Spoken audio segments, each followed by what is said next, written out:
Every young rugby player that calls the Rainbow Nation home dreams of one day playing for their country.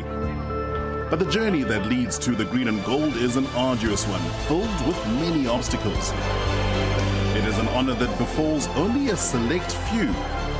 Behind every wearer of the Springbok badge lies a tale of courage, commitment and sacrifice. These are the men that walked the road less traveled.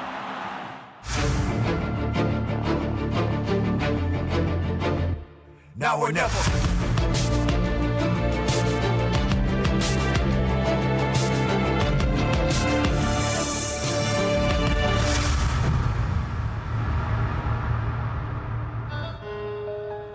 Yeah, no, it was something else. Jogging out, literally jogging out, and the first thing you see is thousands of people that are sitting on the crowds, screaming, literally cheering for the Smokes, and you're thinking, yes, what on earth is happening? Like, I can't describe that feeling with words. I really can't describe that feeling with words. Where you stand, you sing the national anthem, and you know that after this now, I'm gonna go represent my country. That's my job. I have to go represent the country. I've always wanted it, and now I'm here. So, yeah, let's go. Springbok number 859, Oupa Mohoje, made his debut against Scotland in 2014. His journey from a small town in the Free State to the honor of representing his country has seen him overcome numerous obstacles and challenges, molding him into the young ambassador for the game that he is today. I was born in a small town called Kwakwa, also known as Putarichava. I was born in 1990, and I stayed there until about 1997. So, 97, my parents and my younger brother moved to Bloemfontein, obviously for my parents for better opportunity. When I got to Bloemfontein, I went to a school called Fauna Primary School, and that's when I started my primary school life. Rugby was very, very unfamiliar. I didn't know anything. Mohoje first began to play the game at the age of 9. After school, my father would fetch us late around 4 o'clock, because that's the time when he used to finish work. So we'd wait for him until 4 o'clock. So the teachers decided that they're gonna make a study, or they had a study thing after school for the kids that have been fetched late. And when I glanced out of the window of the classroom, I saw a bunch of kids there with the coach doing something. I wasn't sure what it was. Maybe I had an idea it was rugby, I don't know. But then the teacher asked the children, "Where you going? Athletics? Okay. Where you going? No? Okay, cool." And then they asked me, "I'm going rugby practice," just because I didn't want to stay in class for that long. And then I went out to rugby practice, and it was literally my first rugby practice. It was with my school clothes on, literally, because I'd never planned to go there. And initially, that's actually where I got the name Oupa. The rugby coach asked me there, "Hey, what's your name?" I'm thinking, "Well, my name is Debo." I was like, "Oh, why do you have grey hair on your head?" I'm thinking, "Oh, I don't know." I was like, "Okay, from now on, you're Oupa." Despite his passion for the game, he was forced to take a step back from the field in his primary school days. I really enjoyed it. I really, really enjoyed it. You know what I mean? I think I couldn't wait to go to school, to go through school and then go play rugby for rugby practice. So I was just having fun. Literally, I was just having fun by then. And then I think one time I got a concussion. I broke my nose, and my mother told me that I'm not playing rugby again. She was like, "It's over. You're not playing that sport. From now, you're going to school and you're coming home." And I did that for, I think, 1 or 2 years, and then I got back again in grade 7. But his high school years saw Oupa return to the game he loved. I guess in high school, I just decided to go back. I tried soccer out for a while, and it didn't work out for me. And then I did high jump, and I did rugby as well. There weren't enough players to make it under 16B. So I was on the bench under 16A. Despite their history as one of the country's premier athletic schools, RTS Louis Botha began to shift their focus to the rugby field. We went through a season without winning one game. And we made a decision with the previous headmaster. He said to us, "Go and find yourself talent." And we started traveling. And from there, we worked on our vision, our mission, what we want to achieve.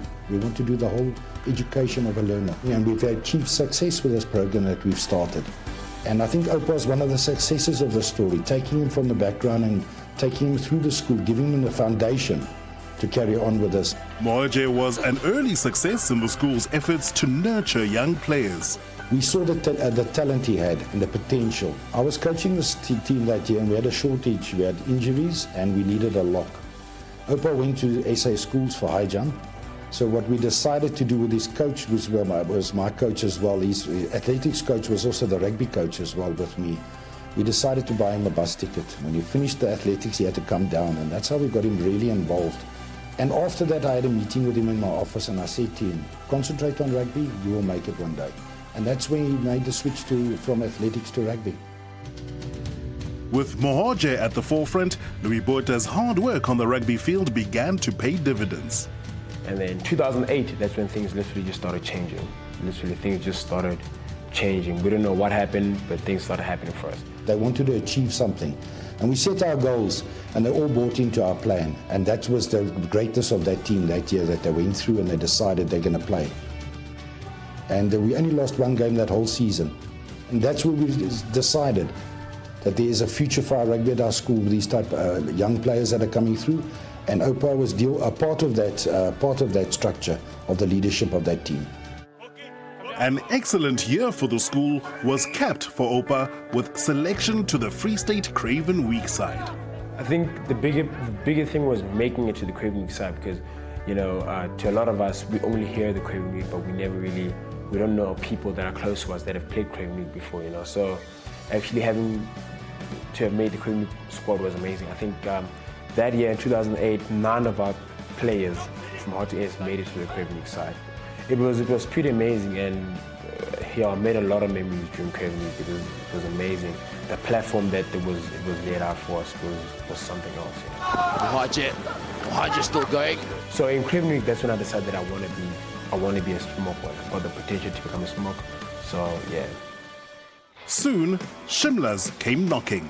2009, when he was still at Louis Botha, obviously him and his lockmate were very impressive few young players, and that's when I met him, and from there we followed him right through the season, and we absolutely made sure that he came to the varsity the next year. You there and you're writing exam in high school thinking, okay, what am I going to do next year? Yes, okay, I want to study, but I feel like I want to do something else. And then your coach comes like, here's a contract you have to sign, the Free State want to contract you. What? Oh, okay. So then it's also like, okay, there's actually something going on here. I don't know what it is yet, but there's something happening. Okay, let's just see what happens, you know what I mean?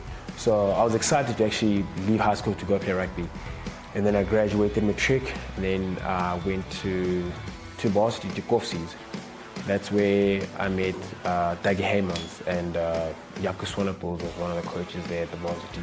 And I think for me personally, and I think he helped Jumbo quite a lot as well, was that he took us in. So he was like they were like parents to us, you know, like whatever we needed at the varsity, we go to them and they give us advice on how things are done, because we really just wanted to make it, you know what I mean? He was a young guy, and he was so friendly and so easily to befriend, so that when he walked into my office, it was always a joy. And I think it was just his personality and his basically the way he lives his life that made a big difference in the way in which he went forward, and especially growing as a rugby player and growing as a human being as well. I'm usually more involved behind the scenes with the admin of the rugby and all the information, the player profiles that Currie Cup expect from us, and there I really met Oupa, and a very humble guy, well-mannered. We also always joke about his dad, Peter. He's a huge guy, and he kept his thumb on them and brought them up very good. They've got good manners. The opportunity to play rugby at university is a platform for every young player to bridge the gap from school to the professional game. However, with this chance to flourish on the field comes responsibility off it. Currie Cup, week by week, you're on TV, you've got all that extra mileage that you can get from the rugby public, and you play in a good competition against strength. So really, I think for us it's important that they do progress hand in hand, rugby-wise as well as a student, because in a Currie Cup competitions that can hold you back. if you don't progress. Now, the biggest problem that we experience is playing rugby and study and still pass your studies. And we know nowadays with the strict rules of Varsity Cup that you must at least pass 50% of your credits, or in other words 60 credits per year. It's a tall order for some guys that's not used to play a lot of rugby and study. So it's a difficult decision, but I think it's possible for everybody. It's time management. Coming up after the break, we see how Mohoje used the opportunities from the varsity rugby system in order to burst onto the provincial and international rugby scene.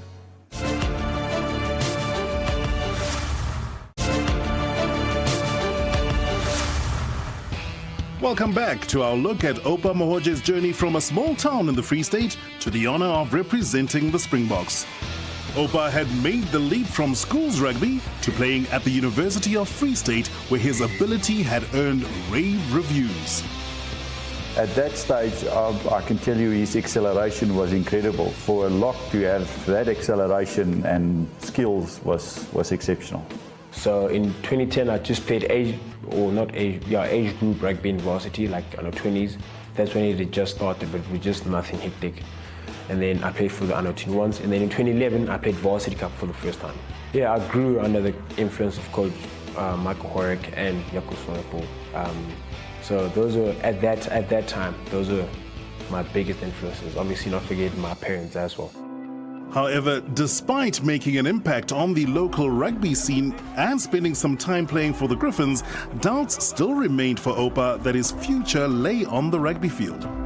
I remember I studied for, I think, 2 years, and my studies weren't going so good because I was putting all my attention on rugby, literally all my attention on rugby. And my father just told me, like, listen, man, clearly this rugby thing is not working for you.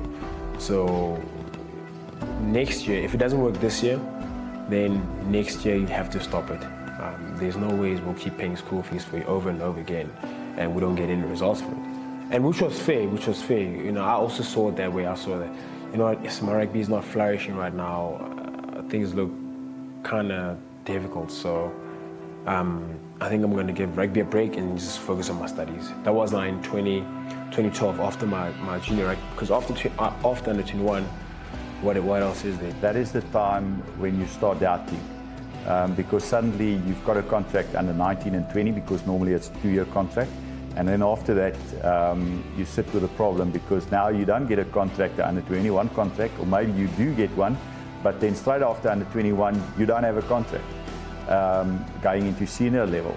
And then it's the tough guys, the guys that strung upstairs, level-headed guys that make it. 2012 was the year where you said, listen, this is a tough year, but if I can get through this, I can get through everything. 2012 was just a quiet year, like no Griffins, nothing, like I had nothing. And Coach Michael Horrick called me in the end of 2012. He's like, no, listen, I'm going to be the head coach of the Shimlas now, and I want to make you captain. So what do you say about that? And I was like, wow, okay, let's do this then. In 2012, when I took over the director of rugby position at Shimlas, it just stood out to me, his enthusiasm, his demeanor. He's unbelievably positive as a human being, and he's energetic. So I just thought to myself, this is the exact role model and the exact type of leader that I would like to instill at the Free State University. I had never been a captain before that, so I really didn't know what to expect, but or what I exactly should do, you know what I mean? But I knew that one thing, I was not a big talker. I went to Jaco Swanepoel, and I was like, Coach Michael Horrick wants to make me captain. What must I do? He's like, don't change anything, just be yourself. We chose you, we made you captain because this is you. And I was like, oh, okay, so I'm gonna just continue doing what I do. So as I grew up, I realized that being a captain is not only just about speaking, it's about leading by example. You got to do things and show the people that, okay, that's how you do things, you know what I mean? And from there on, that's how it's always been. Just talk less and do more. Oupa's got this aura about him that when you meet him, you'll straight away you'll sense that he's so positive. He inspires people around him, not with his words, but actually with his actions. And that started in the gym. That started with his conditioning, the way he turned up for pre-season. He was the fittest, one of the fittest guys in the group. His dedication in the gym, never late, always working, doing the work completely with all his enthusiasm and dedication. To the training field, wanting to get better, coming to the coaches after training sessions, how can he improve this, what can we do differently to improve the team, and that's what set him apart in the 2012-2013 Shimla group. Mohoje's hard work was rewarded during the 2013 Varsity Cup, where he was named as the player that rocks for being the tournament's best player. From under 21 level, he became a mature rugby player that could play with the ball, handle the ball very well.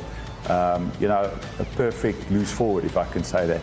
On field, he was the standout loose forward, getting the ball in his hands. We wanted to play an expansive brand of rugby. We wanted to play a fast game of rugby, and that's where his athleticism and his enthusiasm paid off tenfold. Then they get it away to the captain, Oupa Mohoje. And Dougie Hammonds is ecstatic. He's unbelievably athletic. I think out of the Dr. Derek Kutsia, who used to do the Springbok's conditioning, who's involved at the Free State University at the sports rec department, said one day told me that he's got the highest standing jump recorded. And it reflected that Oupa's unbelievably athletic, he's powerful, and it stood out to me that his athleticism. This apprenticeship served him well as he stepped up to the next level.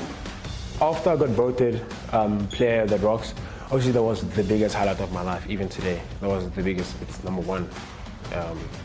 So after I got nominated as player that rocks, I went to go play for the Griffins. It wasn't going good at that time by the Griffins, so I think a lot of players were getting frustrated because you don't feel like we're doing well, because it was actually getting tough. And I played about 5 games for the Griffins, and then a week before the Currie Cup started, Coach Os called me and told me that he wants me to come and play for the Cheetahs. So Currie Cup this is, and then that's also when I got my debut Currie Cup season, or my debut Currie Cup game for the Cheetahs. Oupa's 2012-2013 Shimla performances definitely stood him in good stead in his development, and I think the fact is that when he arrived at the 2013 Cheetahs senior team, I could sense and I could see that he's ready for it. He's not just there, he's not doubting his ability. After testing the waters in the Currie Cup, Oupa was looking to make an impression on the 2014 Super Rugby competition. After the Currie Cup season in 2013, I did pre-season with the Cheetahs for Super Rugby, and then just before Varsity Cup started, I went to go play Varsity Cup again for the Shimlas. Then I played Varsity Cup there. Yeah, then the Cheetahs went on tour. When the Cheetahs came back on tour, Philip van der Walt had gotten an injury, and then Os called me and he was like he wants me to come and play. I might be on the bench against the Chiefs. And from there, that's where everything started. It was an amazing experience, having to have played Varsity Cup early in the year, and then now I'm jogging on the field, I'm literally thinking, wow, okay, no more Varsity Cup, this means, okay, cool, so it was an amazing experience knowing that, okay, now here's the beginning of that something that I was thinking about a few years back. So, yeah, it was big. I think Coach Naka and Os helped me quite a bit in that professional level, because rugby is much, much faster than Varsity Cup. I'm talking about Super Rugby now. It's much faster, the guys are much bigger, much stronger, so you got to be conditioned, you got to be very, very well conditioned mentally as well. And yeah, they helped me a lot there.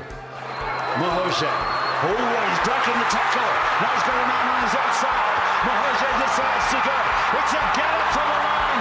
Mohoje, and the Cheetahs right back in the game. Yeah, man, I had just gotten the ball from Adrian Strauss, and I think I had just decided that, okay, you know what, I'm just going to get this ball and I'm going to run it up. It doesn't matter what, I'm going to run it up and I'm going to try to stay up. And then, yeah, I literally just closed my eyes and I went straight. And when I opened my eyes, I was through. I just felt, guys' hands touching my shirt at the back. And I was like, wow, okay, I'm through. And there was one more guy, Israel, there. But I know that I had a guy outside of me who was corner, so I had the option, okay, am I quick enough to handle this guy, or must I go by myself? So I thought of passing to corner, but I saw him shift his body already went to corner, and I just decided to go and burn. I think during the Super Rugby, Adrian Strauss, he was still at the Cheetahs by then. He came up to me and he said, Oupa, the guys at the Springboks are watching you, they think you're playing good rugby. And I was like, oh really? Oh, okay, well, thank you, I guess. But it wasn't really, it was a big thing to know that, okay, Adrian said that the guys, so I must be doing something well, okay, maybe I must keep up, you know. And yeah, 2 days later, Coach Naga comes to me and he's like, have you gotten the call? And I'm like, no, I haven't gotten any call. I'm like, what call, Coach? He's like, well, let me be the first to congratulate you. You're in the Springbok squad. And I'm thinking, wow, okay. That's strange. Okay, well, wow. So back then, I didn't know how to take it because it was just a big shock to me. I never thought it would come that soon. So we held a 3-day training camp, and just before we left, I had a one-on-one with Coach Heineken Meyer. It was nerve-wracking. I mean, yes, you know, it was very, very nerve-wracking. And yeah, we sat down with Coach Heineken Meyer and we spoke, and he's like, listen, you've got potential to be here. I'll go through your videos and see. If I'm impressed, I'll take you, but if I'm not, then you'll stay behind. And I'm like, oh, okay, I understand, it's cool. And then I went back home. I think it was the final, and all of us were back home. And yes, the game was so long. It was the longest, I think their game was 3 hours long or something, that Charles game, because we wanted to see the squad announcement afterwards. And the game ended, and we all waited to watch our names there. And we all just sat down, everybody was quiet, and we all looked. And I was the first one that jumped up. I was like, yes, I'm in. And then they jumped up as well. They jumped up, yes, but where are you? And they go, I'm right there. I was like, oh, okay. So it was something else. It was emotional. It was, it was hectic. Yeah. Making the Springbok squad was just the start as far as Oupa was concerned. You know, I've always thought that even in life, you always start. When you finish something, you start with something. So I realized that, okay, now I'm in the bulk group, so okay, let me just at least try and make the bench. And then, you know, so, and then I worked, and then I made the bench and I played against Scotland. Probably one of the happiest days of my life. I called my parents, Mom, listen guys, you guys have to come through. I'm playing against Scotland. I'm playing for the Springboks this weekend. So, and they came down. But you walk in there, you see the preparation, everything is just next level.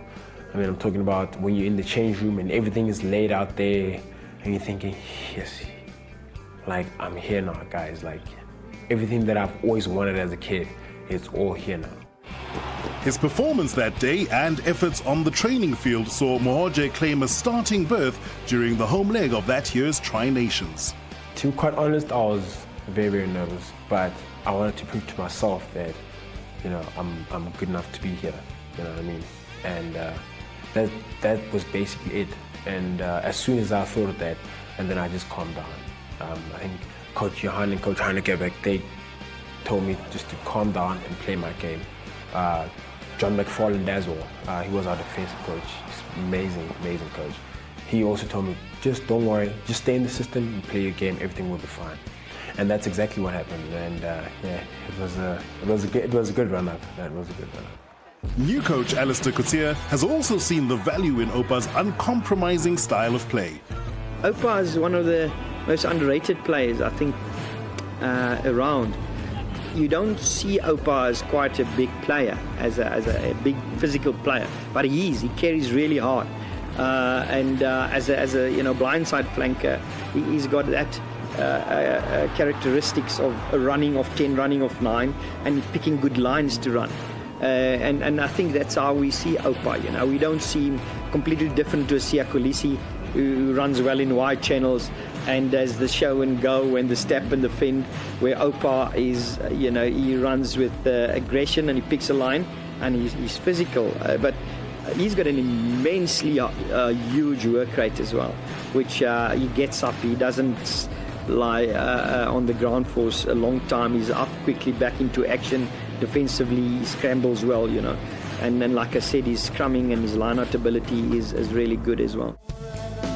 Now an established Test player, those closest to him are in no doubt as to the qualities that have spurred him on to the highest level. He's a good leader, especially when he was captain. He lead by example. He's extremely honest and respectful person. towards other people. And I think that's what he gets from other people as well, honesty and respect. Oupa comes from a very, very solid background. He's got a very, very good support structure at home. His family is great people. So it was always beautiful to see his humbleness. He always remained humble. As he's made his way through the ranks, and as even to this day, he'll always make time for people, he'll make time for kids. And then obviously he remains quite close to his family at home. So I know that he's comes from a solid environment where he's got outstanding values, and I think he's one of the few people that actually live his values day in, day out. Mohoje's success is undoubtedly proving that with hard work and discipline, the honor of playing in the green and gold is available to everyone. It's not where you've come from, it's where you want to go. One always looks at the classic cases of the guys that are in big schools going the conventional route, but there is a lot of stories out there and a lot of case studies of people who have done it the unconventional way, and I just think that makes the victory and the achievement when you do break into the Springbok ranks that much more special. Don't give up on your dreams and graft hard. It doesn't matter how impossible it looked. I know my road looked impossible. The people closest to me believed that I wouldn't make it, and I was the only one that believed I'll make it. But I knew that I had to work. You have to work hard. Like, it sounds like a cliche, but it's actually a reality as well. So if you've got a dream and you've set out your goals, go for it. Oupa's single-mindedness in chasing his dream proves to the younger generation that anything is possible if you are willing to go the extra mile. His determination to succeed and humility in the face of his achievements have taken him far down the road less traveled.